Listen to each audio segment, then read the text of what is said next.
Donc, comment ça se passe quand ton client a tort et qu'il n'est pas satisfait du verdict? Ben, il y a deux cas.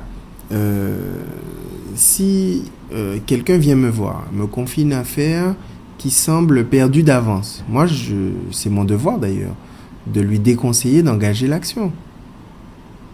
Si par contre c'est un procès qu'on lui fait, là, il faut qu'il se défende. Mais dans un cas comme dans l'autre, ce qui est important, c'est d'informer le client, non pas sur les chances de succès, mais plutôt sur le risque de perdre du procès.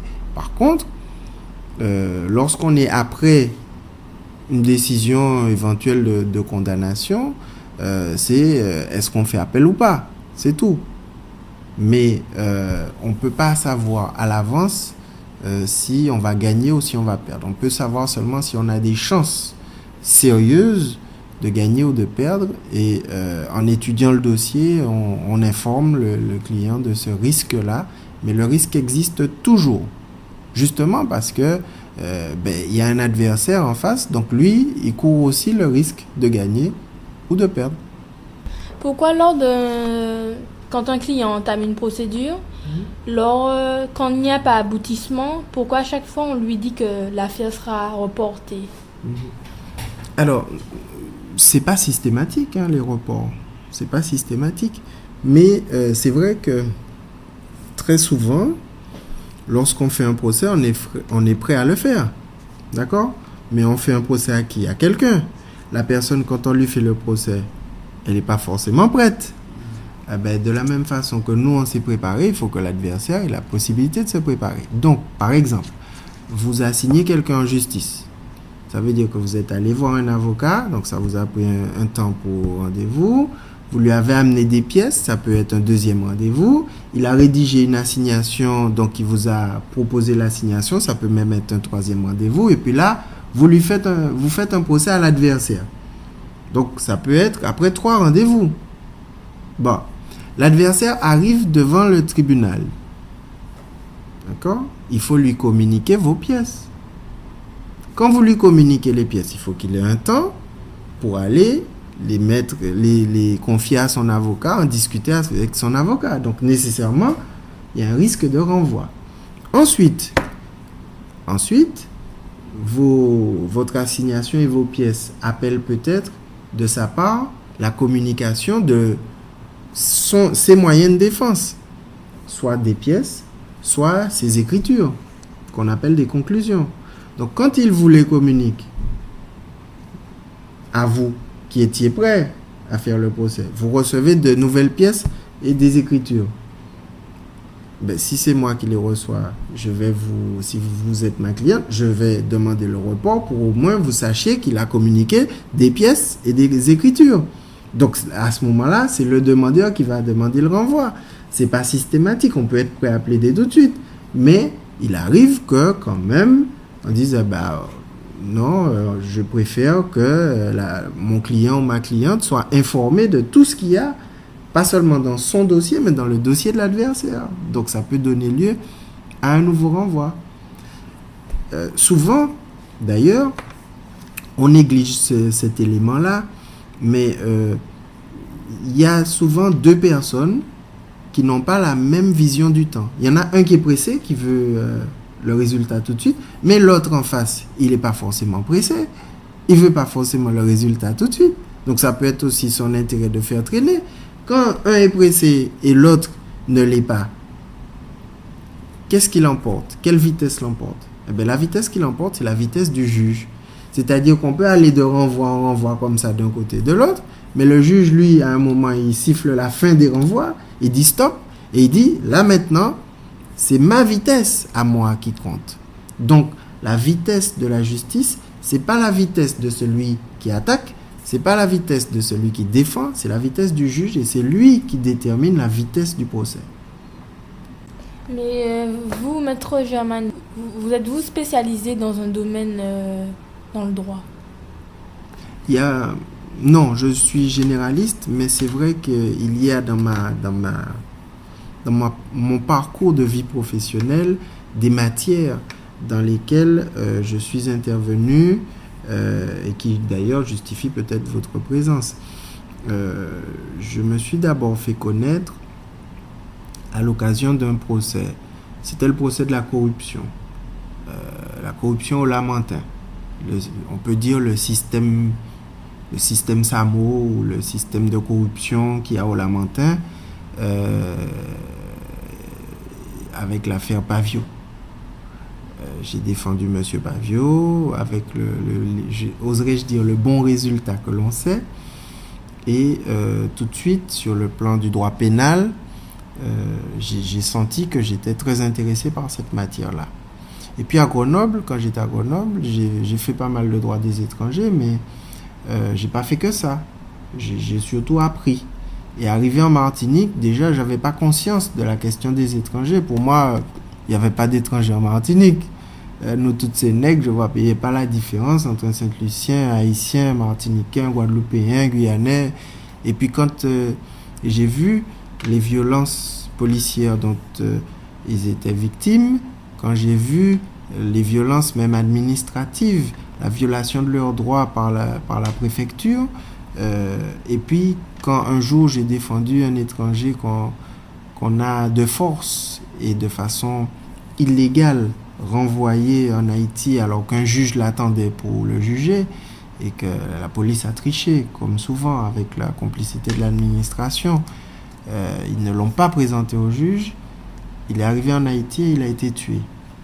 Et ça s'est passé en 2004. Et depuis cette année-là, sauf erreur, en 2004, je me suis intéressé au droit des étrangers en Martinique et j'ai défendu à peu près une centaine d'étrangers chaque année contre l'expulsion. Et donc je ne dis pas que depuis 6 ans que c'est comme ça, c'est 600 personnes qui seraient mortes dans le tremblement de terre en Haïti, mais quand on remarque que la France a sauvé 16 personnes après le tremblement de terre, moi, combien j'en ai sauvé sur les 500 ou 600? Je ne sais pas. En tout cas, certainement plus que la France. Contre l'expulsion de ces gens qui sont autant des réfugiés politiques. Des fois, simplement parce qu'ils appartiennent à une association chrétienne. Qui sont des réfugiés que l'on dit économiques, mais qui peuvent être aussi des réfugiés écologiques. Des éco-réfugiés, parce que chez eux, il n'y a plus de bois, la terre ne nourrit plus, l'eau monte, c'est la boue, et ils mangent même des galettes de boue. Et ces gens-là, ils seront de plus en plus nombreux dans les années à venir, pas seulement venant d'Haïti, mais venant de tous les pays côtiers, hein, où il y a des risques de montée des eaux. Et tous ces gens, tous ces peuples, seront amenés à partager le reste de la terre avec ceux qui sont un peu plus à l'intérieur des terres aujourd'hui. Donc je regarde la question du droit des étrangers, des réfugiés, des éco-réfugiés avec un autre œil que simplement la dichotomie politique ou économique. Donc vous voyez, le droit des étrangers, c'est très important pour moi, surtout que nos frères de la Caraïbe, aujourd'hui, on leur fait toutes les peines du monde pour qu'ils viennent en Martinique alors qu'ils parlent créole, qu'ils nous ressemblent. Et aujourd'hui, il y a 300 millions d'Européens qui peuvent débarquer en Martinique sans papier, sans aucun papier particulier, sans visa, sans rien. C'est quand même paradoxal. Il faudrait que ce soit à la Martinique de maîtriser ces flux migratoires et de dire qui elle veut chez elle et qui elle ne veut pas. Aujourd'hui, c'est pas les Martiniquais qui décident qui rentrent et qui ne rentrent pas, et ça, c'est pas bien, c'est pas bien. Et puis, il y a d'autres pans du droit qui m'ont intéressé, notamment des pans plus, je dirais, écologiques, strictement. Vous savez que j'ai déposé la plainte chlordécone, entre guillemets, la plainte contre X, pour administration de substances toxiques, etc. Parce que j'ai estimé que ce scandale sanitaire épousait curieusement les formes d'un crime contre l'humanité. Rendez-vous compte, c'est circonscrit à la Martinique et à la Guadeloupe, quand les produits contaminés arrivent en France, ils sont tous détruits, tous brûlés, parce qu'il ne faut pas que les Français mangent du chlordécone. Mais dans le même temps, c'était en 2002, on ne faisait rien pour empêcher que les Martiniquais en consomment. Et continuent d'en cultiver, etc. Et puis maintenant, grâce, c'est vrai, aux différentes plaintes de la SOSPAMAR, d'écologie urbaine, aux livres de Boutrin et Confiant, il y a une prise de conscience, non pas de la part du gouvernement, lui il était conscient, mais de ce que l'opinion publique n'accepte pas qu'on ait contaminé toutes nos sources, toutes nos rivières, un tiers des terres agricoles, toutes nos anses, toutes nos baies, au point qu'on ne peut plus pêcher de crabeau lamentin, par exemple, que c'est interdit, que, même s'il y en a qui le font, et surtout qu'on est les champions du monde du cancer. Voilà. Donc on a tué notre environnement, on a tué nos hommes, et aujourd'hui, ceux qui restent doivent essayer de tout faire pour dépolluer, décontaminer, essayer de sauver l'agriculture. Sauver l'aquaculture, c'est plus possible. On a fermé tous les bassins aquacoles. Et puis sauver les hommes qu'on peut. Moi-même, qui ai été frappé par une tumeur au côlon, j'aurais pu y passer. Mais combien de personnes ne sont pas dépistées, par exemple? Donc il faut mettre en œuvre des grandes campagnes de dépistage. Il faut lutter contre le cancer par ces grandes campagnes de dépistage gratuites. Il faut indemniser les agriculteurs à qui on dit vous ne devez pas planter ci ou ça dans tel ou tel endroit. Et puis il faut sauvegarder les surfaces agricoles plutôt que de se lancer dans un photovoltaïque qui mange des surfaces agricoles de façon irrémédiable. Donc voilà un autre des gros combats que j'ai pris. Et puis j'ai pris aussi le combat, comme je le disais au départ, contre la corruption, mais je me suis aussi attaqué à la corruption dans le système judiciaire, puisque j'ai porté plainte contre un juge assez haut placé.